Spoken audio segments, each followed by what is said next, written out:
Hey, Redcasters, be sure to subscribe to our channel and ring the bell to be notified about our latest videos. Go Big Red.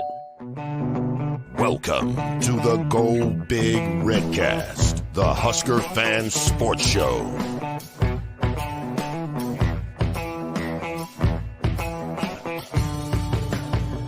Welcome to the Go Big Redcast. Welcome to our second episode of HuskHer Huddle, where Redcast Husker women's sports. Abbie, I'm going to give the show over to you. Finally, Rob, the people have been asking, why is Rob here? I'm just kidding. The people don't ask. We have a special guest today. Our first guest, right? Yes. Yeah. Okay. Yeah. Our first guest. Important, I guess. Yeah. It's great to have you. We have Sarah Pearson on. Sarah is a broadcaster, a fanatic. She's a broadcaster for women's soccer. You've also done some other sports. I saw you had some softball highlights and some other sports. So maybe, I've done a little bit of everything. Love that. So maybe we'll see Sarah again.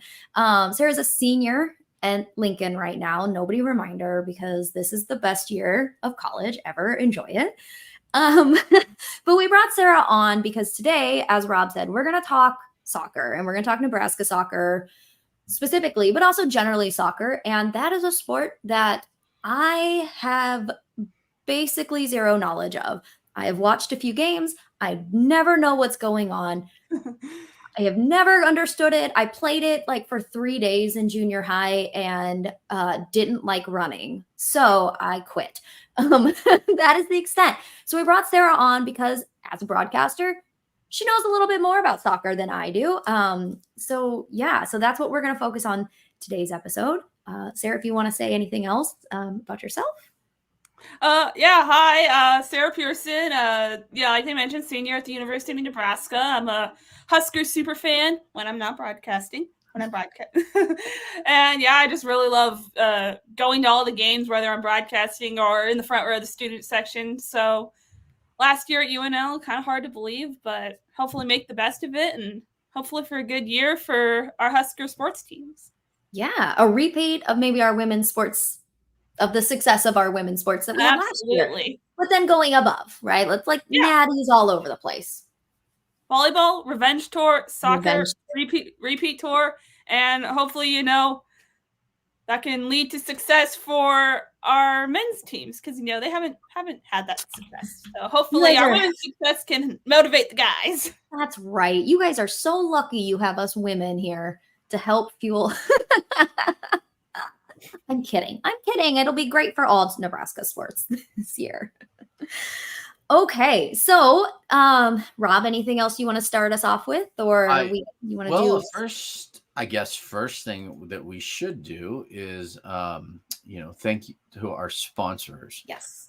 We have Alumni Hall, which is, let's see, what is Alumni Hall? They have two locations located in Lincoln. One is on P Street and the other is in all of a sudden now my mind is located in the mall in South Lincoln. And my brain is just not working today. I've got a million things going on, so I apologize. We also so you can go get all of your game day gear, especially before this weekend, as all kinds of Husker sports are gearing up, whether it's soccer tonight, volleyball tomorrow with the home opener, or that other sport that they play at Lincoln. I think it's called foosball. And that game is on Saturday, so against UTEP. Also out to our friends there at Smack and Smooch. If you are looking for any Redcast gear or just looking to have any gear of your own made, you can reach out to Shane and Laura at Smack and Smooch, and they would be more than happy to make you whatever it is that you'd like. You can also visit the Redcast store. Side of things too, we've got another fun sponsor that I can't wait to talk about. They're from Greeley, but I guess I could give a hint. They are going to be selling their bourbon and other spirits in the state of Nebraska, and that is 477 Distilling, located right here in Greeley, Colorado. And they are also going to be a sponsor of the Redcast. Even if they just gave me free booze, I'd be more than happy about that as well. So other than that, I don't think there's really anything else. Did I miss anything? Shout out to Herd Sports.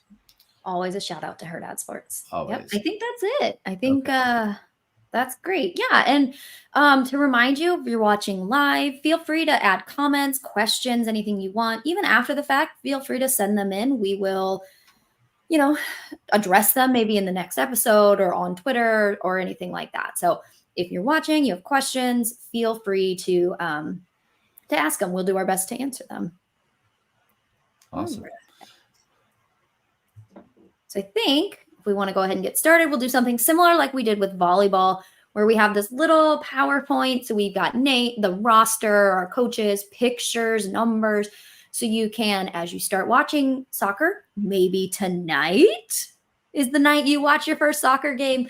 You have a little bit of an idea of who we're looking at and what positions they play. So I think I mentioned it on the first episode, and I know I told Sarah before we started, I know nothing about soccer. So this is a true 101 for me. This may feel really remedial for all of you guys. You guys are maybe huge soccer fans, but we're going to go through and we're going to do this as if how to enjoy your very first Nebraska soccer game. Okay. So we're going to start with our roster. And before we get into it, Sarah, let me just ask, what is a defender on the soccer field? Like, what does that position mean? So defender is basically the ones who are trying to keep the other team from scoring. Okay. Do they have to stay like on a certain half of the field? Or can they go?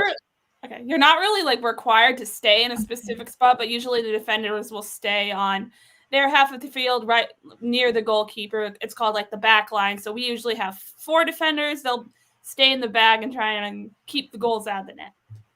That's great. Okay, so we normally have 4. Does that mean that do some teams play like more defenders, fewer defenders? Or is it typically 4? It really just different teams will have different formations. So like both styles that we play, whether we're on offense or defense, we really focus on defending. So yeah, we usually have 4 defenders, but some teams will go 3 defenders. It really depends on like how many players you have in each position and like experience. So like most of our back line are juniors or seniors. So it just really depends on like experience too. That definitely plays a factor. Awesome. And of course they're all great. We know they're all great. Who are the defenders that maybe had a big year last year or we're expecting a lot from this year? One of our defenders who had a really big year last year, Jordan Zaid, she's a senior. She was named to the Big Ten preseason watch list, and her, defenders, their names really aren't going to show up in the stats, but she really was a big key. That's why she was named to the preseason all watch list. And if you watch Jordan Zaid, she's got this flip throwing that she does, so she'll flip and then throw the ball in. So that's really fun to watch. Okay. That is super fun. I've seen that a couple times in various soccer games. Why? What is like, is there a strategic purpose to flipping? Is it just because it's really fun to do? why maybe it just gives her some more power. Okay.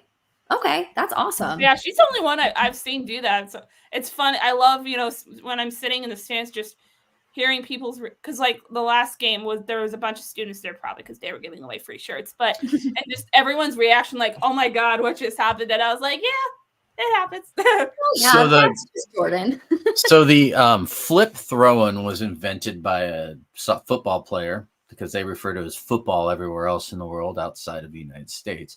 Sergio Achigo, and he was a Brazilian playmaker. Then Rivellino, I believe it was, kind of perfected it back in the 60s at some point. And it is to get more distance on the throws. I just remember that from as a kid. I always thought it was a bit goofy, but I guess on the advantage from the offensive side, doing a flip throw in like that could almost be as good as like a corner kick or whatnot if you can get enough distance on it to get it across the other side of the goal and maybe set up some kind of a set play on those throw-ins if you needed it. Anyway, sorry, that's a little bit of my soccer knowledge that I have from back in my days when I thought I was good.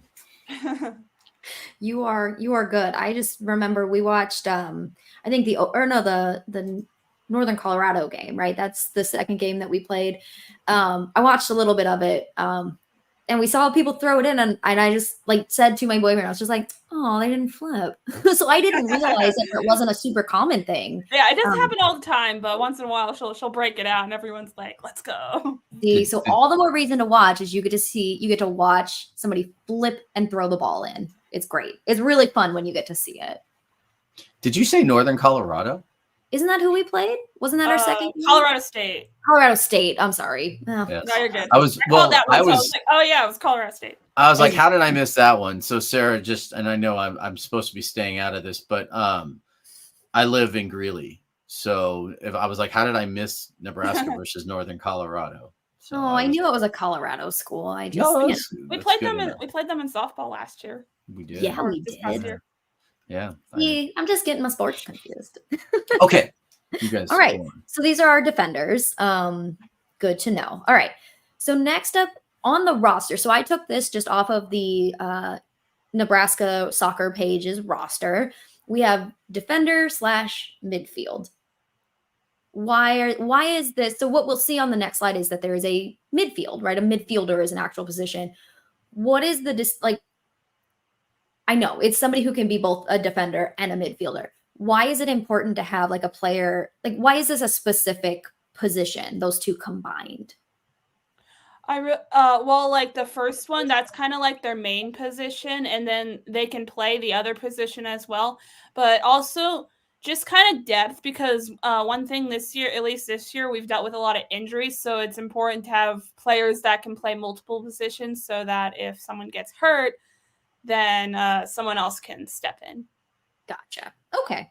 That is good to know. So it's somebody who, I'm trying to think, is there a way we can put this in like other sports, worlds is there an analogy here? So is it like dual threat?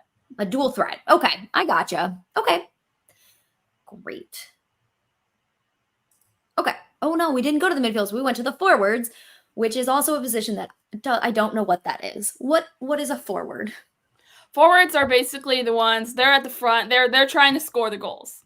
Gotcha. Okay, so the opposite essentially of a defender. Yeah. Gotcha. I love our forwards.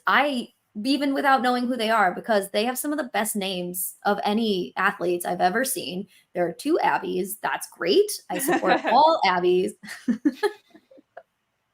All right. So anything we should know about our forwards this year? I don't mean to put you on the spot. I don't want you to Abbie Schwartz, she was another one of our breakthrough players. We really had like three players who were doing all the goal scoring. Eleanor Dale, who unfortunately graduated. No. Yeah, she had like 28 goals, was like broke the record, big loss not having her, but Abbie Schwartz, and then along with Sarah Weber, she sometimes plays that forward position. Those were really the other 2 who stepped in and kind of scored all the goals. So that's definitely going to be important this year for those 2 to kind of step up their game a little bit and kind of pick up the slack from Eleanor graduating. Yeah, guys, come on. No, I think, okay, great. So be on the lookout. Abbie Schwartz is number 6. Is that? Yeah, she's been hurt for the last couple of games, but okay. I believe if she's not next game, I think she's on her way back. But hopefully, because we need to get some more wins going. Yeah, let's get that momentum. Great. Okay, so our forwards are our scorers primarily, kind of the high offensive side. Gotcha. I do know what a goalkeeper is. That is the one I've got that, because like I said, when I played and hated running, I thought maybe I'll just be a goalkeeper, and then it turns out you still have to run. So I played soccer when I was real little, so like up until like the age of 7.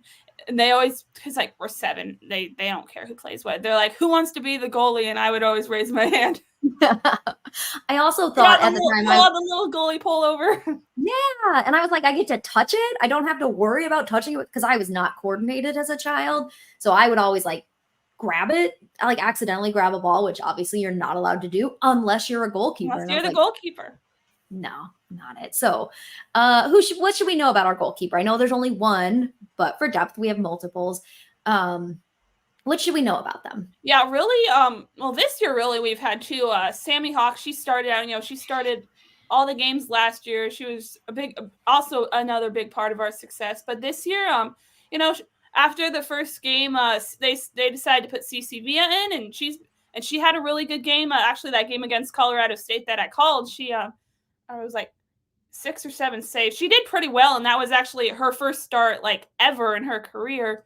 So that was really cool to see. So, and then Alexa Goble, she hasn't played yet, but she's a freshman, so her time will come. But yeah, Sammy and Cece have kind of both been playing this year, so we'll see who they put in goal tonight because Sammy had a rough first game, and then Cece had a kind of a rough game in their game against Duke. So it'll be interesting to see who they go with tonight.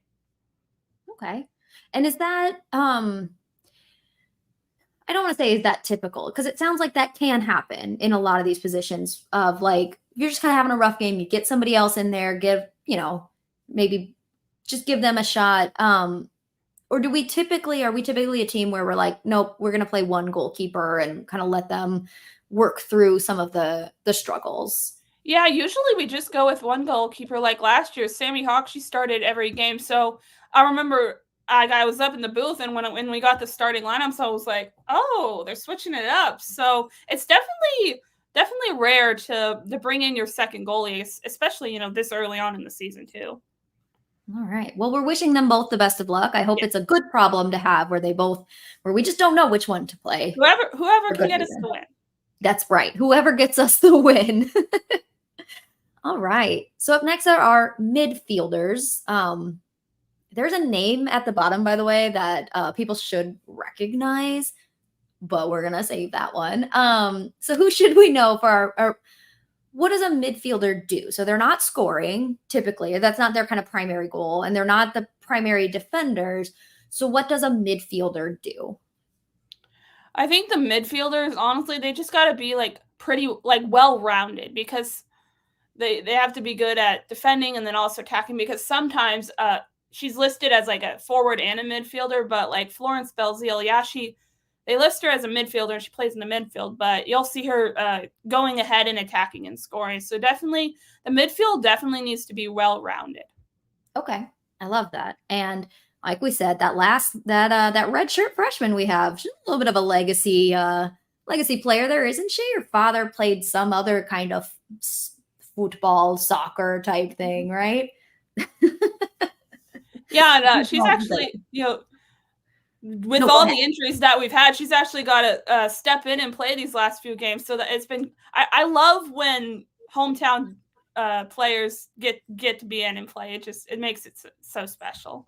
And when I was going through here, I didn't put them on these slides, but when I was going through, we have a lot of Nebraska players. There's a lot of local kids playing on the team. It seemed like quite a few, which we love that in every sport is keeping the talent in state. So yeah, that's really great. Yes, Rob.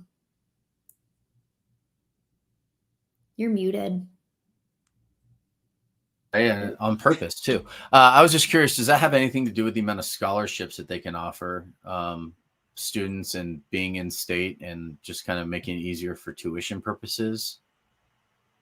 Well, I know they have like a limited number of scholarships they can hand out.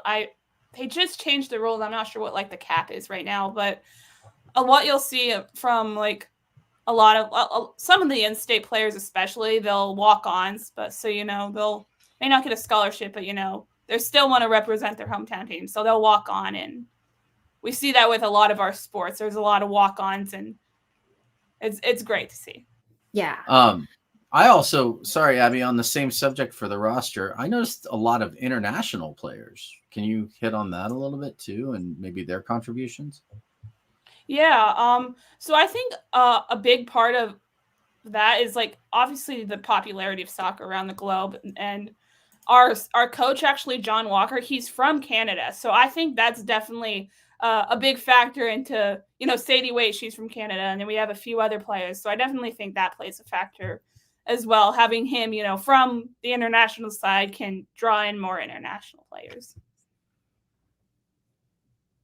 I think that's great. How often, and you mentioned it with Ava getting some playing time. I read that we've really been building the soccer program as a developmental program, right? Like, so how often do we see true freshmen take the field? Is it pretty common, or is it more of like I don't want to say like a 90s football thing where you kind of sit and you train and you get ready, and then when it's your time, it's your time? No, I definitely think a lot of freshmen, they have an impact to play right away, and that's really important to get that development early, especially, the injuries have they're bad, they suck. I'll say that, but also to get those younger players playing so early, so that when we get to the Big Ten, when we have all these really good teams, so that if they already have that experience in non-conference, when we get to conference, that'll really help. Okay, good. So let's go. Let's get our freshmen out there, but not for injury reasons. We don't need any. Let's knock that off, guys.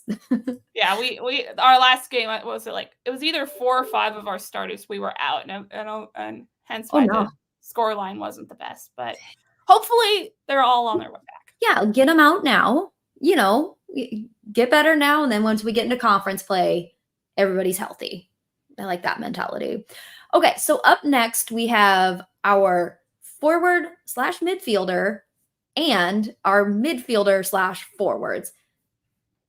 Why are those labeled separately? Like, why aren't they all just midfielder/forward? Why is Gracie, for example, a forward midfielder? I definitely kind of with the was it defend with the last one. That's kind of like their main position. Is okay. That's how they'll start. When they start, that's how they'll be lined up. But then they can move all over the field. Okay. Like I mentioned, Florence Belzile earlier. Yeah, she's listed as a midfielder, and that's where she starts. But you'll see her attacking and trying to get the goals, and then Sarah Weber, she's listed as a forward, and she's the one trying to get all the goals. But then she can also play in the midfield. So just the versatility. Okay, so the first one is usually their main position, their primary or their starting, but they can kind of do either. Yeah. Gotcha. Okay. Well, you've mentioned a couple of these names already, but tell us a little bit more about Sarah and Florence. Those are the two names that you've mentioned before. I do know Sarah got a hat trick. Yes. Which I do know is 3 scores. Sarah did get a hat trick against Colorado State. So getting the call that was pretty cool. And I was like, oh, as soon as I get back, I have to go and screen record BTM Plus and cut this all up. And Nebraska social media was like, no, I got you. I love that. I was like, cool. I just had to hit retweet. I'm like, I got the videos. That is so great. So you've got that now.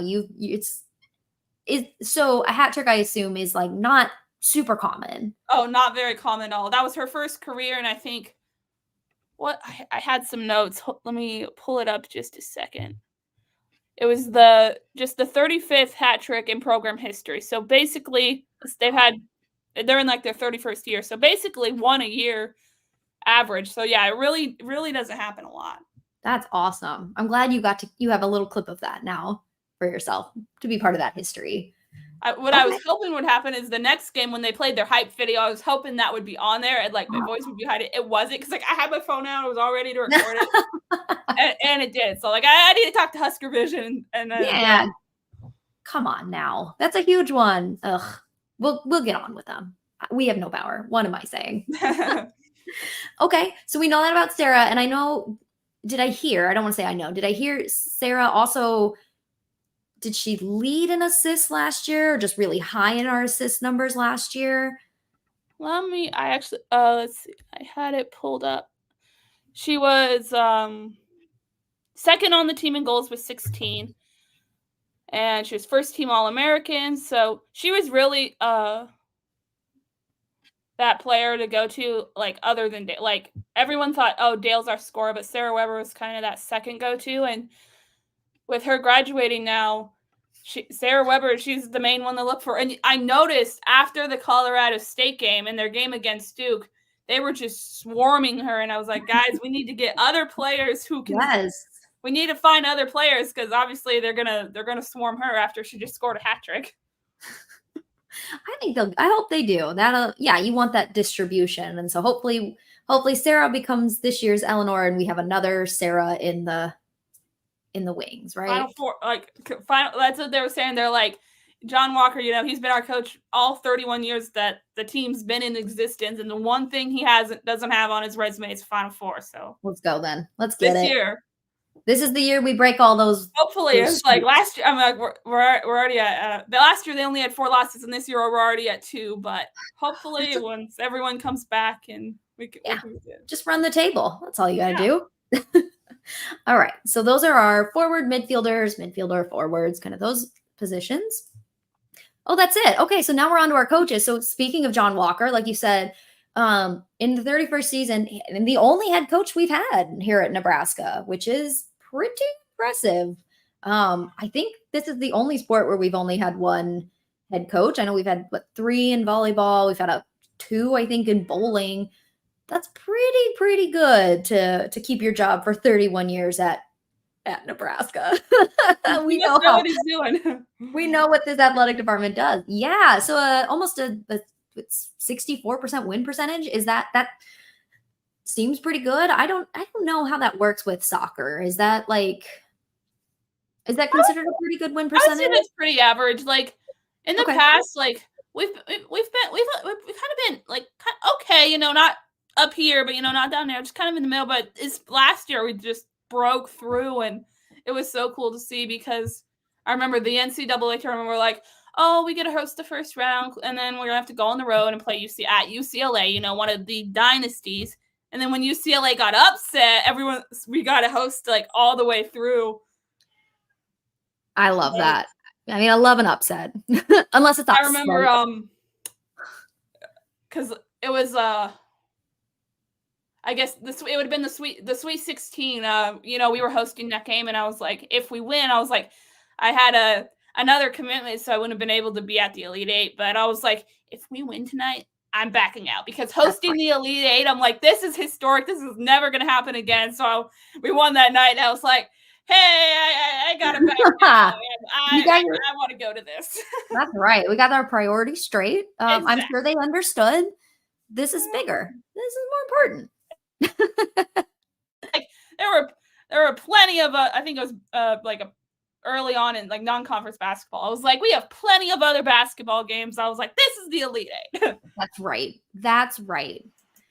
And then he also was the Big Ten Coach of the Year last year. Yes. So we had a handful of Big Ten Coaches of the Year last year, and one of them was John Walker. Lots of Big Ten championships. We had volleyball, soccer, baseball was tournament champs. I think track and field. Yep, I know men's track and field. So yeah, like we aside from football, we were pretty good last year. Pretty good. So, and and I know this isn't a football podcast, but I really appreciate. I'm sure you saw the video that Matt Rule put out. That was just like, yeah, look, everybody else is doing it. It's our turn. I love that. We gotta pull our weight, and it was like. I was like, I'm drinking the Kool-Aid. Yeah, we're all of it. The Rule-Aid, right? The Rule-Aid.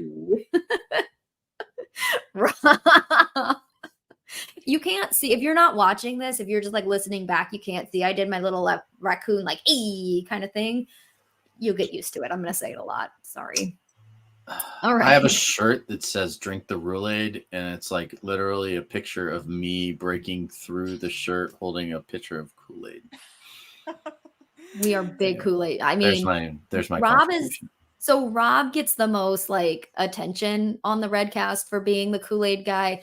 I drink a lot of Kool-Aid. I just keep a lot of it in. Like poor Dustin my boyfriend has to hear about it all the time. I try not to put it all on Twitter, but we're hardcore Kool-Aid drinkers on all of our athletics. Everything. Yes. Everything. Yeah. We might as well win every single thing we do. Exactly. Every year I'm just like, yep, this is our year. We're going to win every game. And yeah, why not? Somebody's got to win. Why can't it be us? Exactly. Why can't it be us? Why not us? All right. So anything else to know about about John. You said he's from Canada, correct? Yeah. Yeah. Okay. Oh, something that I really like about him is during the games, he's not on the field. There's like, if you've been at Nebraska Stadium, like behind their bench, there's this hill. He always stands on the hill and watches the game from there. Really? Yeah. Does he He's have, like, not a on the headset? sideline. He's Is on that- top of that hill. So, okay. Now I have questions.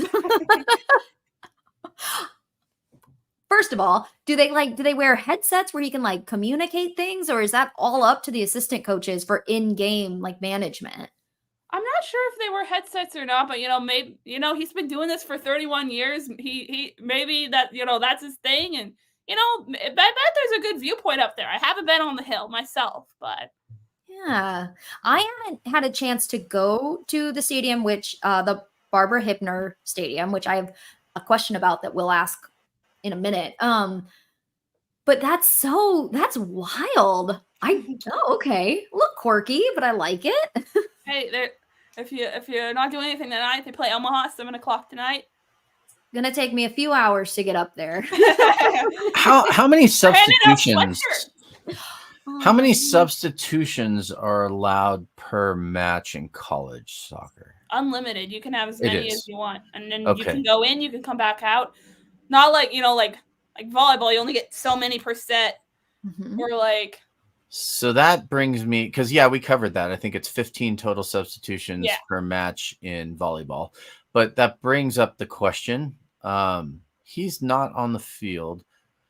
Is there like hand signals he's using? Like, these are things we need to know. Like, because as a former player, like the coach was always there, like telling us where we had the coach was always there telling us who had to go in and out of the game, when and where. I mean, how long have some of his assistant coaches? Are we getting to that next? We are going to get to that next. There's my yeah. segue. Let's There talk we about go. that. How No, long some of because- them have been there, and like who is do they just work so well together that they just know at this point and he trusts them? Like, Rob, who might also, not that Sarah, you might know that, but who else might know that we could try to get is maybe somebody who plays soccer. oh my God, On the that would be Nebraska team. amazing. That's not a tease. I don't have anybody lined up. But if that's something you guys would like to game hear. tonight, I usually, if they win, I usually stop by and get autographs after. So like I can ask. Yes. I had class with Sammy Hawk before, so Please do. If that's a thing, Redcasters, that you would like to see also is like maybe we could try to reach out to players. Probably not during the season. They're pretty Yeah. busy. But maybe afterwards or something like that. Let us know if that's something you guys want. We're here to, please. you might be able to get some of the soccer players now, because like soccer's more laid back than like, I don't think you're not gonna get Lexi Rodriguez on during volleyball season. Who doesn't just have an hour or two just hanging around? No. I saw Olivia Malk. She must be in the J school, because I saw she was sitting in there today. I was gonna say hi, but she was on the phone. You should see Sarah. Sarah's our inside person now. We've just assigned that new task to you. No. She's definitely showing the fanatic part of her announcer / fanatic side on this, with the autographs and like wanting to run up and say hi to players. And you know what? I love that for you, and I love that for this show, because that's really what we are as a fan podcast. And so I love that you're bringing that element to it, because it's pretty cool. And usually I'm the one like name dropping, and I love that you're doing it now too. So that's great. It's definitely hard to turn that off when I'm broadcasting. I was like, okay, you gotta be neutral in the air. Gotta be neutral. I bet. You know what though? I bet that's hard, not just for you, but like I bet that's kind of hard for a lot of students. Well, maybe not. Maybe you get used to it. But like, especially being involved with the sports broadcasting or the kind of the athletic department at all, having any involvement in that, and then getting to see these people who you've called, who you've played, you've called their games before. So you have that kind of still fan feeling, but that professional feeling. I think it would be really tough for me. I'm with you, like not to go up to them and just be like, "Oh, hey, you don't know me, but hi." Like I went to Kearney for a lot of them college. know, not like the big dog sports, but like soccer. A lot of them remember who I am, because Yeah, like think I that's always so say, I'm like, if cool. I'm not in the broadcast booth, I'm in the front row of the student section.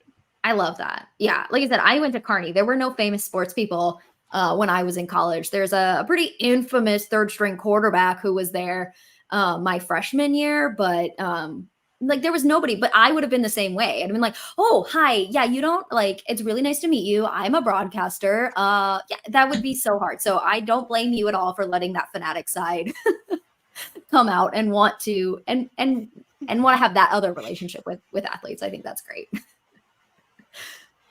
All right. So moving on to our assistant coaches, like Rob said, there are some of them we've had for a while. I guess Marty is kind of our longest assistant coach, but 10 years is still pretty long. And a former player turned assistant coach, which I love seeing. I love that this is multiple teams now too. I mean, we talked about it with volleyball. We'll probably see it we'll see it in softball. We've seen it with other sports where former players come back to continue to help their team. So, anything we should know, anything kind of fun, interesting that we should know about some of our assistant coaches?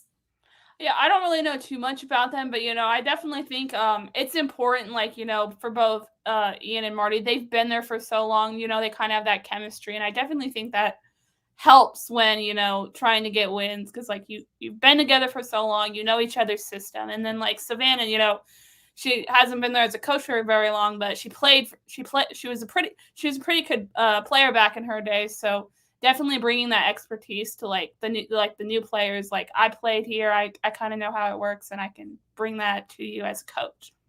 Yeah, and I bet it helps. I think about, we might have some time to talk about it. We don't know, but I know, like in the volleyball documentary, Lindsay Peterson was talking about, like, sometimes it helps to have people who have played under that coach to be then to help the players then when, like, the coach says something. Maybe it was Kelly Hunter. It was one of them, I think, who mentioned that. And it's that same thing of, like, I know we kind of know how he coaches. And so when he says something, it's kind of like, here's what it actually means, or like, here's what he's looking to tell you. And so, like, maybe it's because, like, I've been through it. Let me tell you what this was like. Or like, oh yeah, they've said those things to me and here's what it meant.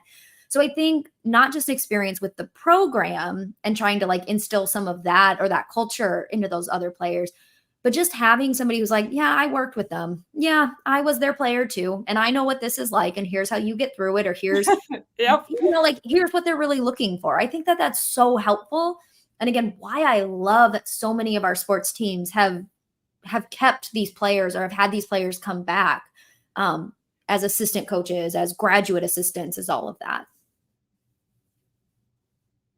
That's all. That was definitely. I agree. I just ended the conversation. Yes. All right. Okay. I have to pull my camera back. It's like, I got my Big Ten championship shirt, but I don't know what to do. I just, like, I tweet about it all the time. Like, if you're in Lincoln, if you're in Omaha and you can go to these things, not just for the free stuff. The free stuff is awesome. Like the t-shirts that you get, the swag, all of that is great. I'm so jealous because I don't get to go to a lot of live sporting events. It's like a 6-hour drive for me. So it's like, wow. Yeah. So it's like once a sports season, we get to go back up to Lincoln or to Omaha and then to Lincoln. So I get so jealous. I'm like, oh, I want that. I want that bobblehead. That's something that makes me mad about, like, the student. Okay, there's hardly ever any students that go to soccer. Like, they just go to the main sports. Well, it's like, you guys should support all the sports. But, they're giving away free shirts and we get them for free. So, like, that drove them all in. We had a whole section and it was great. But I was like, guys, don't just come for the free stuff. Like, come support the team. You know what, though? I will say that I kind of get it. And I think I don't mean to bring it back to volleyball, but I think that's a really apt kind of comparison is you look at that, like what Terry had to do about, like, oh, are you already going to the football game? Well, just come on over to the volleyball game, right? So there is this, like, really almost slow progression that people have to make into becoming fans of, like, all right, fine, we'll tempt you with something free. And then, but with soccer, it's like, it is a long game. And then, and admitted, this is my bias. I think part of the reason I never got into watching it is because it was like, oh, the game ends 1-0. How exciting, right? 0-0, Yeah. And it to be fair, it's very similar with baseball, where sometimes baseball is like, oh gosh, what a fun hour, 2 hours we've spent and they have not scored. How exciting, right? So there is some of that lack of, I think, like, offensive power. But when the team is really good, if you can get people, and part of what I would like to do here is like, if you can get people interested in the sport or understanding more about what goes into it, that maybe then it becomes more enjoyable. So then we've all become Big Ten football fans where we're like, defense is fun, guys, and it might not be high scoring, but here's why it's still really good.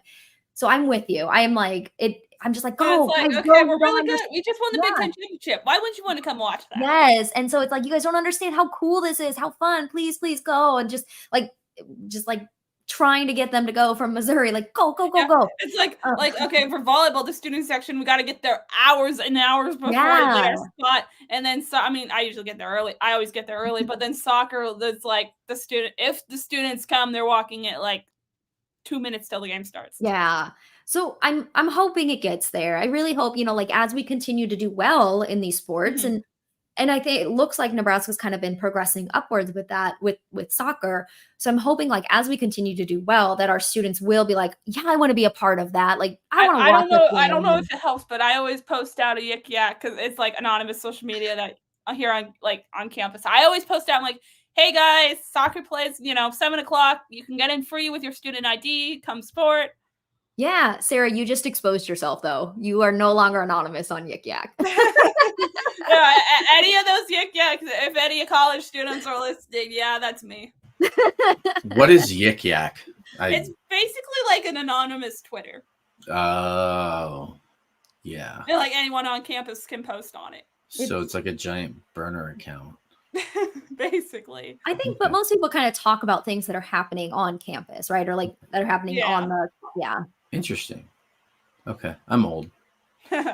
Me too. We still had to use library, like cards in the library to find our books.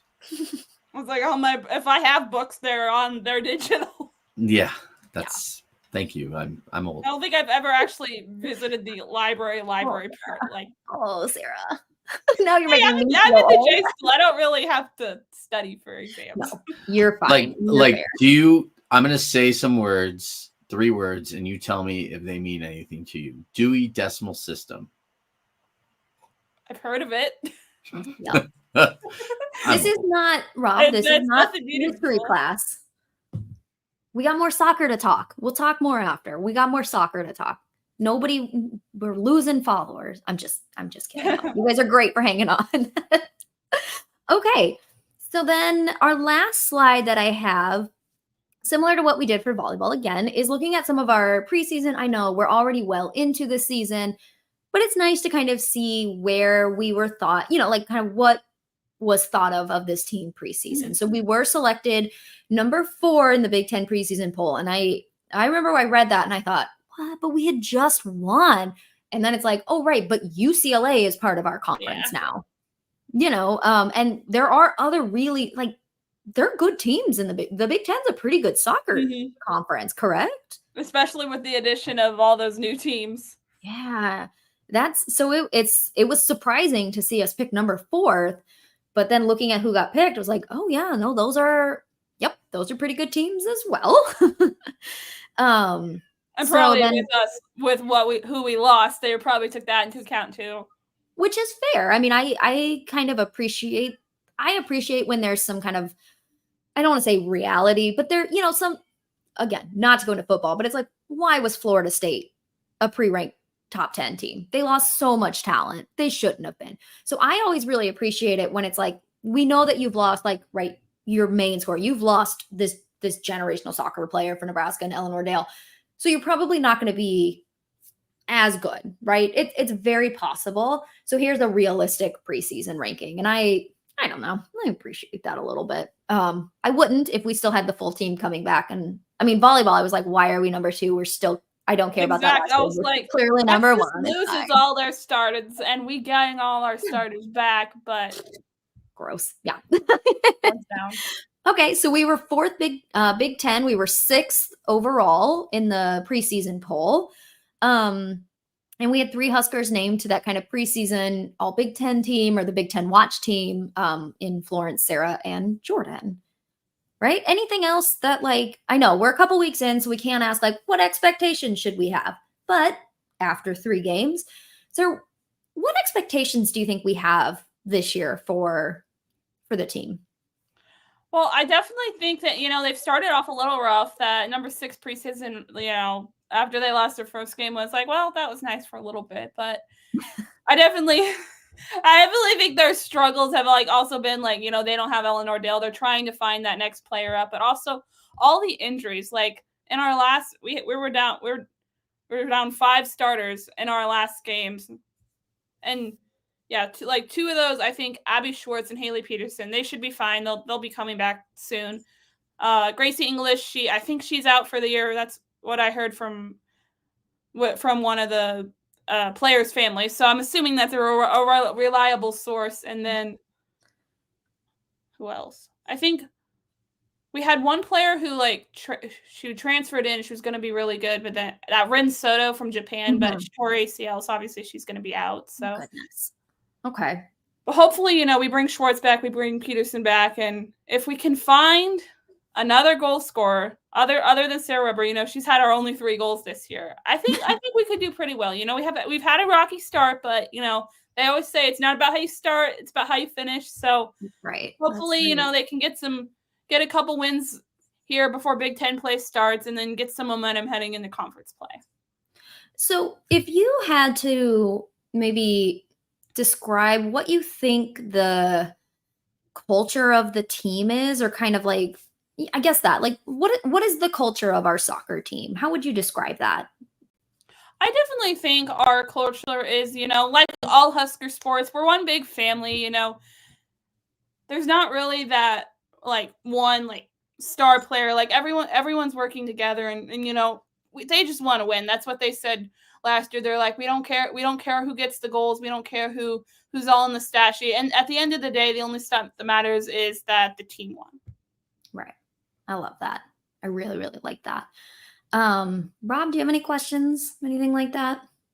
I'll let you unmute yourself for a little bit if you want.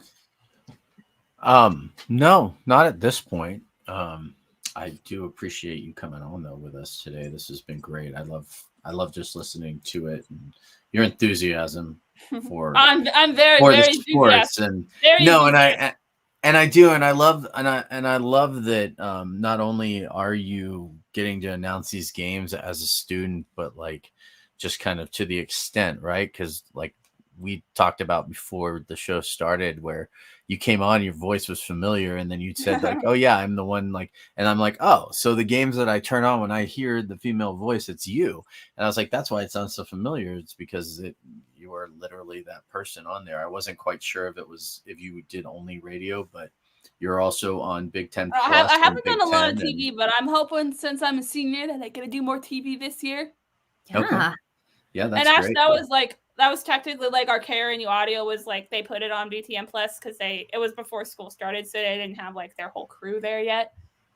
But I'm hoping to get on some TV games this year. Either volleyball, we don't get too many because they're always on TV. But hopefully, there's a couple more soccer games that are on BTN Plus. There's a few volleyball games, so hopefully I get to. For the almost. Sorry, go ahead, Rob. Oh, no, I was just going to say, and for the almost 200 people who are watching today, too, what is your Twitter handle so people can throw you a follow?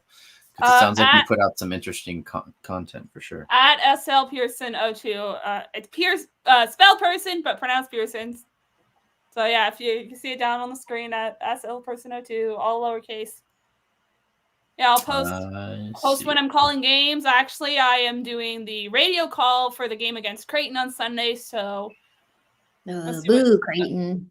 Sometime, probably sometime on Saturday, I'll have that link out on my Twitter. So, okay. If you can't go to the game and you don't have BTN Plus, you can listen. Yeah, it's on the HuskHer app, right? You can. It'll be on KRNU, the student radio station. So if you just go on Google and type in KRNU, it'll pop up. KRNU 2, be sure you click on 2. That's the main thing that people always get confused. So we need to basically put HuskHer Athletics on blast because it's not on. You can't find the link for the student radio on the HuskHer app. No, they should. That's it. Because we are literally, they don't have us we are their broadcasters, us students, whether we're TV or radio. Well, It does say live stats, watch, or pregame. There's no radio. That's it. Yeah, I'm starting a riot. We have a whole list of people to talk about. They need a link us on there. Okay. All right. I'm on it. I'm going to use all my connections in the athletic department to yeah. Okay. Abbie. You'll do a great job, Rob. I guess the one thing we didn't talk about, and maybe we can do this in like a couple minutes or something, that I always question is when it comes to penalties in soccer. I know there are things. I know there are yellow cards. I know there are red cards. I know if you get I don't know this, so I don't know why I'm saying I know. But like if you get a red card, are you out? If you get so many yellow cards, it's a red card. Some things don't get a card. Can you just quickly, is there like a real quick and dirty explanation of what to watch for when penalties occur? So we know like you shouldn't throw her out, or that should be a red card or something like that. Yeah, so the yellow card is like not as aggressive as the red card. So the yellow card will be like maybe she like shoved her down a little bit or something like kind of aggressive that they shouldn't have done. But then the red card is like maybe they got into like a little scuffle and like full on like shoved them or something like that, and that'd be a red card and that'd get them out. But if they get 2 yellow cards, then that'll turn into a red card, which then they'll get out of the game. But if you just get a yellow card, that's kind of like a warning, like, hey, you better chill out a minute. So a yellow card is like a technical in basketball. Yeah. If we're going to put those things in the, okay. Gotcha. And then, because soccer's a pretty physical game. If you're you're in the box where the goal is, if you get a foul called on you when you're in there, then you get to take a free shot goal, free kick. Free kick. Okay. Because there's so many more questions that we have to ask, and we only have like 9 minutes left. We might have to have you back on, or we'll do like another special thing with more questions. Rob, you look like you have something to say. Well, I was just doing quick fact checks on some of the stuff too, and I just wanted to make sure earlier you'd ask about win percentage and whether like a 634 win percentage was good. And you have to remember that in soccer, one of the things that they have are a draw, or also known as a tie. Mm-hmm. And so sometimes, a 634 win percentage when draws and ties are involved is, yes, that is good. That's awesome. Even better then. Great. Yeah. I love that. Okay. So Sarah, seriously, thank you so much. I learned you're so full of knowledge, and in such a fun way we got to talk about this. I would hope so. How bad would that be if they were like, you could be a broadcaster and you're like, I don't know what this sport is. It wasn't with broadcasting, but once they had me go to wrestling and like write a recap, and I was like, I really don't know much about wrestling, but I'll give it a shot. I was next to the radio announcer, so I'm like, if I heard him say something, they're like, oh yeah, type that down. Nice. That's it. That's using your brain there, Sarah. Most sports I'm pretty knowledgeable about. I love that. Well, we'll have to have you back on, maybe a mid-season recap. Obviously at the end, kind of talk about what's going on and throughout the season, as games come up, as big games come up, maybe we'll have you on to talk more about those. What we typically do here, right? So we're nearing the end. Some of us have to go back to work. Luckily, I only had 1 class today, so I'm chilling after. I got a lot. I was like, I'm going to try and not get all my homework and stuff before the game, because obviously tomorrow's volleyball, Friday is football and volleyball, and then Sunday is soccer. So yeah. There's no time. Just get it done now. Guys, if you're in college, please love this time that you're in, because you get days like this where you have 1 class and then you're done for the day. And the rest of us have to go back to work for another few hours. Please love it. So what we typically do at the end is we do what we call our parting shots. And it's just, 1, maybe 2 quick statements that you want to leave the audience with. Sarah, if you would like to go first, you can. If you would rather Rob go first, we can do that. What are you comfortable with? I guess I can go first. Great. I just wanted to say, thank you so much for having me on. I really enjoyed it, and I love showing my passion for Husker sports. And to all our watchers, listeners out there, however you're viewing this, support our women's sports teams. They are so much fun to watch. They are all very, very good. And yeah, just come out. If you can't catch a game, catch it on TV, catch it on the radio, tune in to me when I'm calling it. And yeah, just support our women's sports because they're fun to watch. That's it. I love that. Rob? Well, I think I'll just try to sign off with about the same thing every single time, which is kind of to echo what Sarah said. As a father of two little girls who are starting to play soccer and get into sports overall, I think that the sports is changing quickly in the right direction. And we are starting to see a lot more opportunity for women to basically be on national television and be broadcasted on major sports networks. And the more time that people spend investing, learning, and understanding these sports, and basically seeing that these women are going through the same things, the same trials and tribulations that our male athletes are, I think the sooner there's going to be a lot more respect for what they're doing out there. And I am just glad to be part of this show and hopefully working towards that. That's a great one. That was real sweet, Rob. Nice. Yeah, don't tell anybody. All right, let's keep that our little secret. Yeah, nobody say anything. All right, my parting shot is similar to what Sarah just said. Like, we have a whole weekend chock full of sports to get up to. So we have soccer tonight. Who do we play tonight? Omaha. We have volleyball tomorrow. Yes, the 30th. I think we play like Texas A&M, Corpus Christi. I don't know, but worth it. Let's go watch them, support them. We have football on Saturday, and then we have soccer again on Sunday. Yeah. Volleyball right again. after football. So that'll be. I'll have to. Soon as football ends, I'll have to sprint over the Devaney. I love that. I'm hoping that helps me not, usually you have to get there a few hours early to get your spot in line. But I'm hoping since there's football, that'll help. Like maybe you could sneak in. Yeah. So there's a whole weekend full of sports. Let's go support them all, watch them all. Thank you to everybody who has tuned in and supported us on this HuskHer podcast. Really, really excited to see. I'll be honest, I knew that there was a desire, kind of a want for it. I wasn't quite sure how big the want would be. So it is very heartwarming to see that so many of you guys do want to learn more about women's sports and want to hear more about it.